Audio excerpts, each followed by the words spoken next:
You know, WWE Raw tonight wasn't the most exciting episode. It wasn't the episode that had me on the edge of my seat. It wasn't the episode that was brilliantly well done. But what I will say about this episode is that a lot of talent and characters were featured very good on the show. I didn't really find too much negatives on the show. I even enjoyed Fandango versus Santino, believe it or not. I did enjoy that match. I didn't find too much negatives. I felt it built up towards not only the pay-per-view well, but another weekly show like SmackDown very well. And I'm going to talk about these. And let's start off with the Diva segment. What I like about the Diva segment is the total Divas versus the other Divas. It's trying, build up that rivalry between them. These Divas didn't get selected for Total Divas. AJ's kind of our girl being represented for the other Divas. While the Total Divas, they're pretty much, different. They are treated differently because they have the reality TV show and they're more respected. And Brie Bella, if she's the face of the Total Divas, I have no problem with it because the Bella Twins pretty much are the faces of Total Divas if you look at it. They have when you go to their commercials, it shows the Bella Twins. The Bella Twins are one of the main features on the opener. Brie Bella, if you watch Total Divas, she's a good character on the show. So I have no problem with Brie Bella's being featured. And not only that, like I said, all these Divas are at least being executed pretty well, if you ask me. Not only that, my boy Randy Orton had a great character change on Monday Night Raw, being very aggressive last week. Now this week, it took it to a new level. Did RVD get hurt in the process? No, not really. Because RVD is going to get hurt by Alberto Del Rio either way. If anything, this strengthens the fact of chance for Alberto Del Rio. Alberto Del Rio is probably aligned with the corporation of some site or Triple H's version of the WWE. I don't know what you call this faction. But he is aligned at least with them. We know that he's a heel, so he has to be aligned with them, right? Heels stick with heels pretty much. So, honestly, if you want to soften up RVD a little bit to build a story for the Alberto Del Rio feud, I have no problem with that. So, I had no problem with RVD taking the beating here. Randy Orton needs to beat up someone strong like an RVD. If he did this to an R-Truth, no one would care. If he did this to someone else, like, who else was the other option? Dolph Ziggler? I don't think Dolph Ziggler, most of the fans would really care because he's not a guy going for a world title. RVD is going for a world title. He's being pushed very heavily right now. So, I'm fine with Randy Orton taking down RVD because, like I said, you can use that injury of RVD's to build out to the storyline of between him and Alberto Del Rio. Can RVD overcome the adversity of the beatdowns that he's been suffering week after week to beat Alberto Del Rio at Battleground? So I have no problem with RVD getting beaten down if it involves to a major story. And I like the character that they're trying to do with Randy Orton. Another thing I loved about this episode of Monday Night Raw was Miz TV. Miz TV, always a hit or miss segment for me. It's either you get a home run, baby, or you get a 3 strikes, you're out, bitch. That's what I see with the Miz TV segment. But this Miz TV segment was money to me. I thought it was absolute money. The Miz, we always bitch about, this dude can't be a babyface. Okay, we always bitch about that.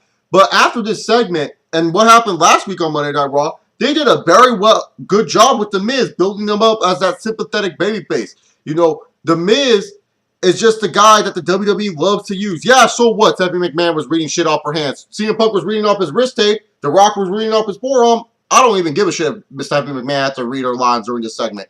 I don't care. Superstars, it happens sometimes. All right? Let's just not complain. Who cares? She had stuff written down on her hands. Some of us, let's try to go out there and cut a promo with tens of thousands of people. Let's see how you guys do when you're under that situation and you have to show up there, 2 times a night. Kind of hard to do. But I really did like the Miz TV segment because they really broke down the Miz. They made you feel bad for the Miz. And not only that, kind of made you feel bad for the Big Show because Big Show, is he a heel? Is he a face? What does he feel? Is he doing this because they're forcing him to? A lot of interesting story with the Big Show here. And a lot of interesting story with the Miz. Very good job utilizing these talents, trying to make Miz over more as a babyface than he is, and trying to help Big Show out to see when he finally does turn face what the reaction of the crowd is going to be. Now we move on forward to the CM Punk and the Paul Heyman stuff. Now, I was one of the few people that didn't understand what Ryback was doing at Night of Champions. I didn't understand why Ryback was added to this storyline. But after last week's Raw, I kind of shut up and I wanted to wait and see what they did the next week. And I thought this was a money segment from CM Punk and Paul Heyman. And yes, CM Punk at Ryback at Battlegrounds. Am I ultra excited to see it? No, not really. But did they do a good job to me in building this up for me? Yes, they did. I felt they did an excellent job in building up Ryback and CM Punk in this segment. I felt that they did a good job in using Curtis Axel in this segment. I felt every character did well in this segment. I'm not going to lie. Am I now super excited to see CM Punk and Ryback? Not really. But at least Ryback's heel character is getting a different dimension to him, and a dimension that we would have probably seen if he was still being the bully that he was playing. I'm really excited to see what they do with Ryback and CM Punk in the near future. And if you want to know how to rebuild a superstar, folks, and understand the rebuilding process of the superstar, look at CM Punk in 2013. Yeah, we could force CM Punk into the WWE title scene, but why waste the main event guy in the WWE title scene when he doesn't really need to be there? When he can make a feud with a Ryback or a Curtis Axel or a Paul Heyman, for fuck's sakes, feel like a main event type level match. That's where CM Punk's at right now. He is one of those guys that doesn't need a belt. He doesn't need a belt to feel like a big deal. And CM Punk has made it to that level. So, honestly to God, I have no problem if he's facing Ryback at Battlegrounds. Even though I'm not excited for the match still feels important because CM Punk is in it. He doesn't need to be forced into the WWE title scene to feel like a main eventer. He can kind of just have singles feuds like this. And this is a great layer in WWE, if you ask me. I'm not a huge fan of CM Punk and Paul Heyman keep yap every single week. But at least CM Punk is being utilized like a main player every single week. And the greatest form of talent being used. First of all, the opening segment. You had 10 guys up there. You had R-Truth, you had Kofi Kingston, you had Dolph Ziggler, you had Justin Gabriel, you had RVD, the Uso brothers, primetime players, and Zack Ryder. You had those 10 guys up there. Yeah, they didn't say much, but they were put into the main event with 3 other guys in the Shield. So that's 13 guys. You throw Daniel Bryan in there, that's 14 guys being utilized in the main event. 14 guys being built up in their own way in this storyline. If that's not utilizing talent, I don't know what is. And the way they utilize this talent very well is how they made Roman Reigns look almost unstoppable in this match, pretty much. Clearing out almost everyone in this match until finally, and it wasn't Daniel Bryan who had to pin him. It was the Usos, for fuck's sake. The Usos got the pin over Roman Reigns, and it was like, Roman Reigns can be beat. He can. He can get pinned. It's an amazing build-up concept. I mean, us fans, we always get sick and tired when WWE has these guys that don't lose. And Roman Reigns, he was getting to that stigma. I don't give a fuck if he was a part of the Shield. He was getting to the stigma where I was like, this motherfucker can't lose.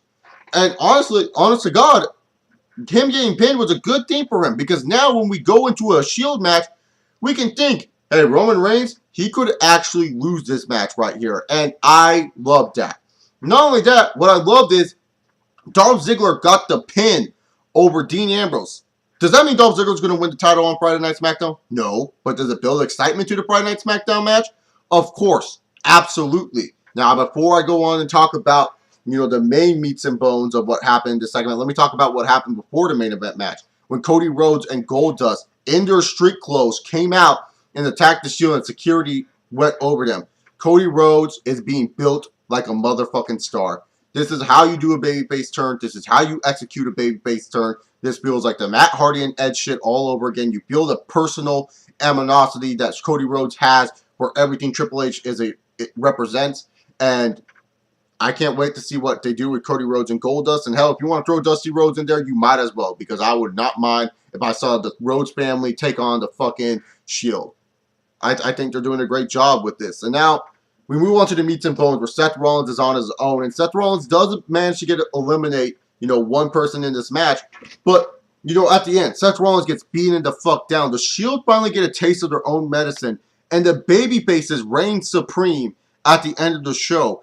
It gives you hope that the babyfaces will overcome all the odds at the end of the day. And that's what the WWE needs to do. They need to have those endings every single week where, you either have the babyface stand tall or the heel stand tall. So that way we are conflicted of what's going to happen next. Honestly, I thought this Monday Night Raw was a pretty good episode usage of talent-wise. Exciting? Not really. But I felt it had a great usage of talent. This Raw gets a B for me. Remember, guys, check out the Supper Club.